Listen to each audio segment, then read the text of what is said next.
Ẹ kú dédé wòyí, ẹ̀yin olólùfẹ́ orin Yinka TNT, ẹ kú bójú ọjọ́ ṣe dáadáa ni mo bá yín. Mi ò ní kẹ́ má ṣe ṣó fún mi ò, mo wà nílé fún yín. Gẹ́gẹ́ bí ọkùnrin, tọ́lọ́run bá bless ẹ, tó wúra ẹ, tí ìwọ náà mọ̀ pé you are blessed, tó mọ̀ pé o ní owó gidi lọ́wọ́.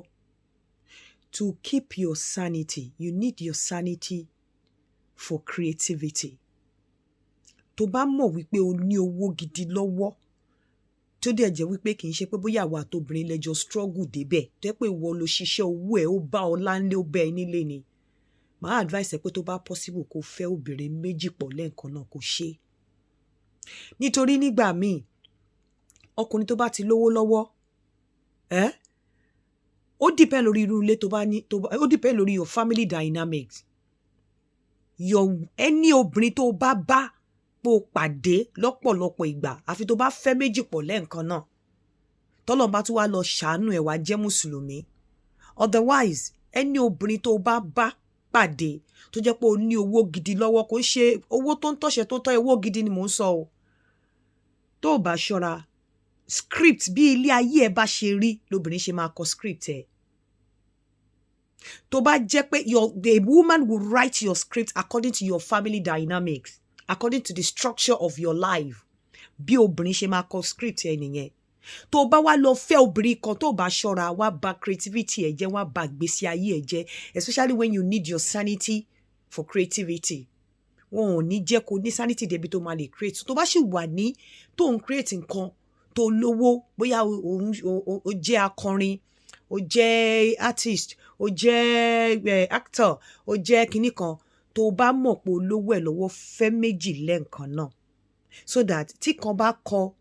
script fún ẹ, fún ìwà ẹ̀, according to your family dynamics and your structure, ìkejì lè má kọ. Táwọn méjèèjì bá dẹ̀ kọ bẹ́ẹ̀, àwọn méjèèjì máa léra wọn ni. Orí wọn máa pé, kàkà tí wọ́n máa fi gba sanity lọ́wọ́ ẹ̀ tó òfin nílé create mọ́, táyé ẹ̀ máa bàjẹ́ lọ́kùnrin. Wàá rí wípé wọ́n máa lé láti impress ẹ ni. Tọ́lọ́run bá bless ẹ débì kan, tó jẹ́ lúmọ̀ọ́ká, tó jẹ́ pé kinní kan, tó bá fẹ́ fẹ́yàwó, fẹ́ méjì lẹ́ẹ̀kan náà. Otherwise, tó bá lẹ́yọ kan, Ọlọ́run jẹ́ kẹ́mi ẹ̀ léegun, Ọlọ́run má jẹ́ kán baṣẹ́ ẹ jẹ́. Nítorí pé tí family dynamics ẹ tó bá jẹ́ ìwọ tó yẹ pé olú ọmọ ló jẹ́ ní family ẹ, tó dẹ̀ wà nínú family táwọn èèyàn tó tẹ jẹ́ ẹni tẹ́ pé traditionalist, tẹ́ nǹkan jó family yín wà together, tí àwọn tó wọ́n máa ń feel presence ẹ, bóyá àwọn àbúrò ẹ, bóyá ìyá ẹ, olú ọmọ ló jẹ́, ẹyin lójú ló jẹ́. Tó bá fẹ́ ìyàwó kan nígbà míì, ìyàwó yẹn máa kọ script tó máa lò fún ẹ according to nǹkan tó ń ṣẹlẹ̀ tó ti rí nínú ilé ẹ ni. Kò mean pé nǹkan tó kọ fún ẹ nígbà tó bọ́ta yẹn àbí tó ò tí ì fẹ́ yẹn, kò mean pé script yẹn ló máa kà fún ẹ nínú ilé. Ó máa kọ script yẹn fún ẹ débi pé a máa tọ́jú ìyá ẹ, a máa ra nǹkan, a máa respect àwọn family ẹ, a máa ṣe kinní kan toró ti study family dynamics ẹ. Ó ti mọ̀ pé traditionalist ni ẹ, ó ti mọ̀ pé olú ọmọ ni ẹ, ó ti mọ̀ pé wọ́n fẹ́ràn ẹ nínú family, ó ti mọ̀ wípé wọn ò fi ẹ́ ṣeré. Òun náà wá máa ṣe bẹ́ẹ̀ ni pé tó o bá fẹ́ mi níyàwó, mi ì ní gbà ẹ́ lọ́wọ́ ẹbí ẹ. Tó o bá fẹ́ mi níyàwó, mi ì ní tọ̀nà olú ọmọ ẹ kí wá wà selfish, kí má jẹ́ kó rí káwọn ẹbí ẹ rí ẹ mọ́. So a kọ script yẹn débi wípé a wà intact débi pé wàá pé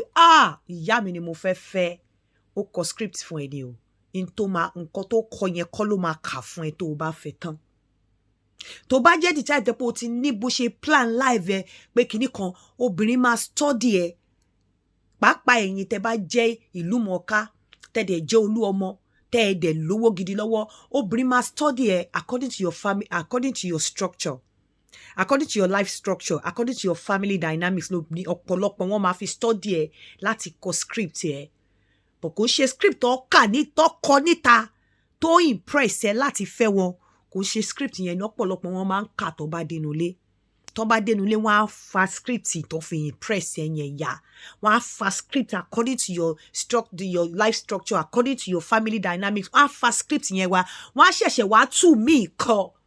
Ètò tún kọ yẹn tó bá ṣọ́ra, tó bá já wọn nìkan ló fẹ́, ó lè gba sanity lọ́wọ́ ẹ. èyí tó kọ tó fẹ́ kọ original wọn tó máa lò fún ẹ̀yẹn tó bá jáwọn nìkan ló fẹ́ wò tí wọ́n ń wò ní olú ọmọ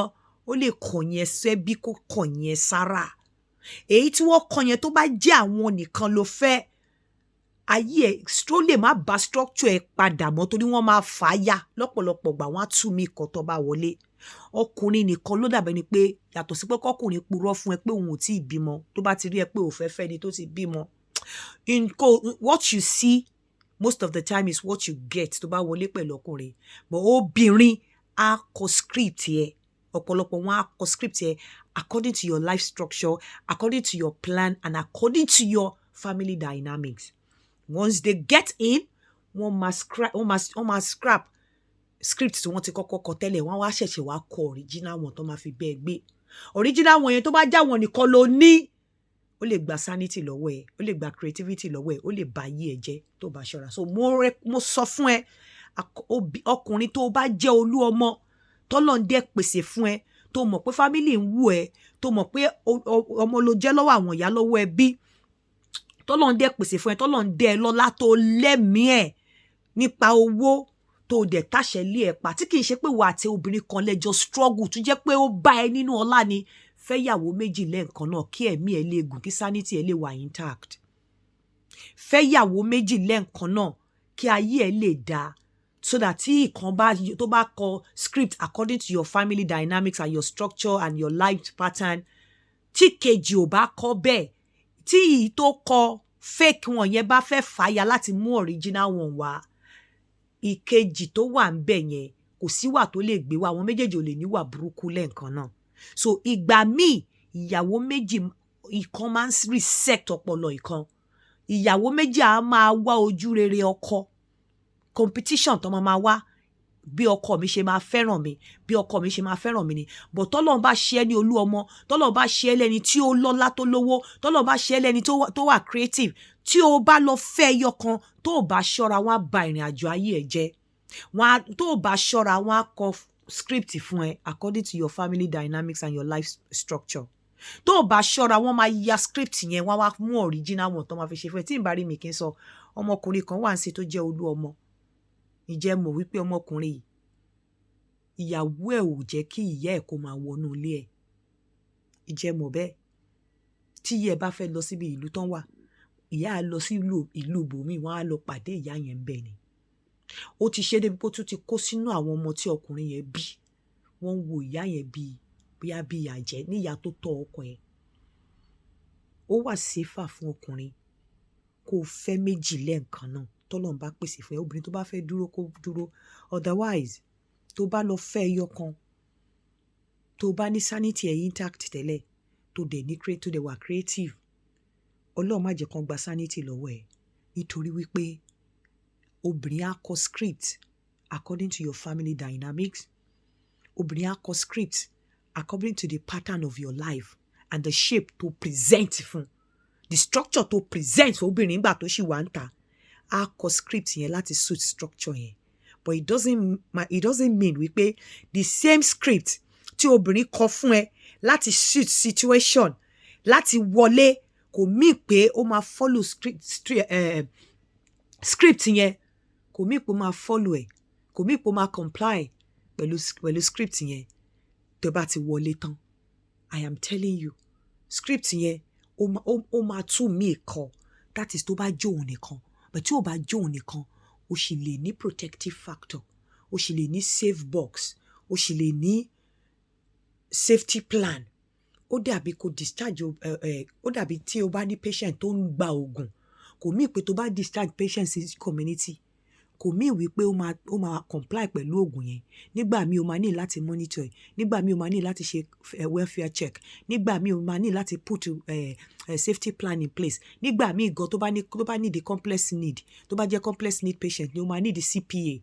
bẹ́ẹ̀ ni ọ̀rọ̀ ìwọ tọ́lọ́run bá dá lọ́lá tó ṣe lólú ọmọ jẹ́ tó bá láyà ẹ̀ fẹ́yàwó méjì lẹ́ẹ̀kan náà otherwise a woman will write a script to suit your family dynamics, to suit your life pattern, and to suit the structure that you have presented before her. It does not mean pé she will follow those things as soon as she gets in. Èyí ni mo mú wá fún yín láàárọ̀ yìí. Tí n bá rí mi ò kí n sọ. Ẹ lọ ṣe show fún mi o. Diaspora matchmaking. Ẹ má gbàgbé láti WhatsApp ní sórí +447404851234. Ọkùnrin tó bá gbọ́n lórí ìkànnì ò lè gbọ́n mọ́.